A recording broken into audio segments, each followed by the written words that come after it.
आज अगर भारत को हिंद महासागर का असली सुपर पावर बनना है तो सिर्फ मिसाइलें और एयरक्राफ्ट काफी नहीं है। समुद्र पर राज करने के लिए चाहिए वॉरशिप्स, डिस्ट्रॉयर्स, फ्रिगेट्स, सबमरीन्स।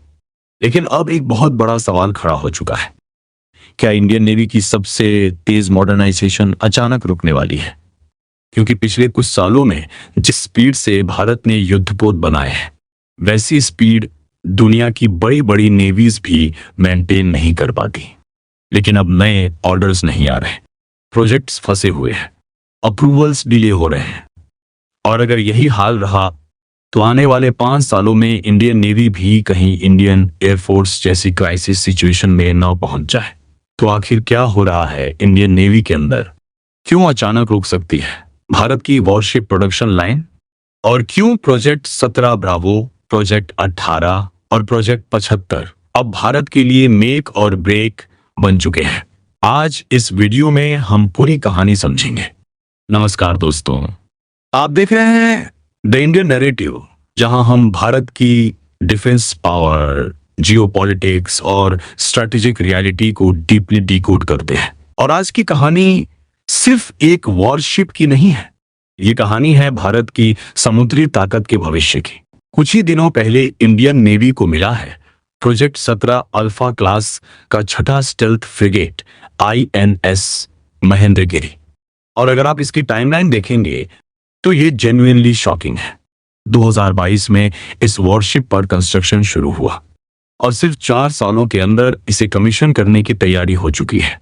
अब जरा सोचिए, इतना एडवांस्ड स्टेल्थ फ्रिगेट जिसमें state of the art radar systems, anti air warfare capability, anti submarine systems और नेटवर्क सेंट्रिक वॉरफेयर टेक्नोलॉजीज मौजूद हैं, उसे भारत सिर्फ 4 साल में तैयार कर रहा है। और यही नहीं, प्रोजेक्ट 17 अल्फा के अंतर्गत कुल 7 फ्रिगेट्स बनने थे, उनमें से 6 डिलीवर हो चुके हैं। और आखिरी वॉरशिप INS विंध्यागिरी भी लाइकली इसी साल के अंत तक डिलीवर हो सकती है। मतलब लगभग 2 सालों के अंदर इंडिया 7 एडवांस्ड फ्रिगेट्स इंडक्ट कर देगा। ये प्रोडक्शन स्पीड किसी भी डेवलपिंग नेशन के लिए बहुत बड़ी अचीवमेंट मानी जाती है, बहुत बड़ी अचीवमेंट मानी जाती है। लेकिन असली समस्या यहीं से शुरू होती है। वॉरशिप बिल्डिंग सिर्फ स्टील जोड़ने का काम नहीं होता, इसके पीछे होती है experience workforce, specialised engineers, dockyards, supply chains और डेकेड्स का एक्सपर्टीज। और अगर लगातार नए ऑर्डर्स नहीं आए तो ये पूरा इकोसिस्टम टूटना शुरू हो जाता है। यानी जो स्किल्ड मैन पावर आज भारत के पास मौजूद है वो फ्यूचर में बिखर सकती है। और फिलहाल सबसे बड़ा खतरा यही है, क्योंकि प्रोजेक्ट 17 अल्फा खत्म होने वाला है, लेकिन उसका फॉलो ऑन ऑर्डर अभी तक अप्रूव नहीं हुआ। यहीं पर आता है प्रोजेक्ट 17 ब्रावो। प्रोजेक्ट 17 ब्रावो को बेसिकली प्रोजेक्ट 17 अल्फा का अपग्रेडेड वर्जन माना जा रहा है। योजना है कि भारत 7 से 8 नए नेक्स्ट जनरेशन फ्रिगेट्स बनाएगा, जिनमें बेहतर स्टेल्थ, रिफाइंड सेंसर्स और एनहांस्ड कॉम्बैट कैपेबिलिटी देखने को मिल सकती है। इस प्रोजेक्ट की एस्टिमेटेड कॉस्ट लगभग 70,000 करोड़ रुपए बताई जा रही है। सबसे इंटरेस्टिंग बात, 2024 में इसे डिफेंस एक्विजिशन काउंसिल यानी DAC से क्लियरेंस भी मिल चुका था, लेकिन अब तक CCS अप्रूवल नहीं आया। और यही डिले पूरे नेवल एक्सपेंशन को स्लो कर सकता है। अब दूसरी बड़ी चिंता है नेक्स्ट जनरेशन कॉर्वेट्स।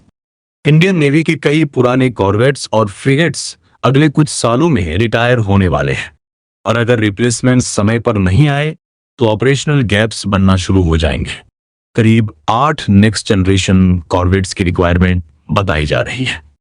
इन प्रोजेक्ट्स को डैक क्लियरेंस 2022 में ही मिल चुका था, लेकिन आज तक फाइनल CCS अप्रूवल पेंडिंग है, यानी प्लानिंग मौजूद है लेकिन एग्जीक्यूशन स्टक है। अब आते हैं शायद सबसे क्रिटिकल इश्यू पर, डिस्ट्रॉयर्स। भारत में प्रोजेक्ट 15B यानी विशाखापत्तनम क्लास डिस्ट्रॉयर्स के बाद कोई नया डिस्ट्रॉयर ऑर्डर नहीं दिया है। और ये बेहद डेंजरस सिग्नल माना जा रहा है, क्योंकि आने वाले समय में राजपूत क्लास डिस्ट्रॉयर्स रिटायर होंगे। उसके बाद दिल्ली क्लास डिस्ट्रॉयर्स भी धीरे धीरे एजिंग फेज में जाएंगे। लेकिन उनके रिप्लेसमेंट्स अभी तक कंस्ट्रक्शन फेज में भी नहीं पहुंचे हैं। इंडिया अब सीधे प्रोजेक्ट 18 डिस्ट्रॉयर्स की बात कर रहा है, जो आकार में बड़े होंगे और कैपेबिलिटीज में भी कहीं ज्यादा एडवांस्ड होंगे। लेकिन प्रॉब्लम यह है कि इस प्रोजेक्ट को अभी तक डीएसी क्लियरेंस भी नहीं मिला है। अब अगर सबमरीन्स की बात करें तो सिचुएशन और भी वरिंग है।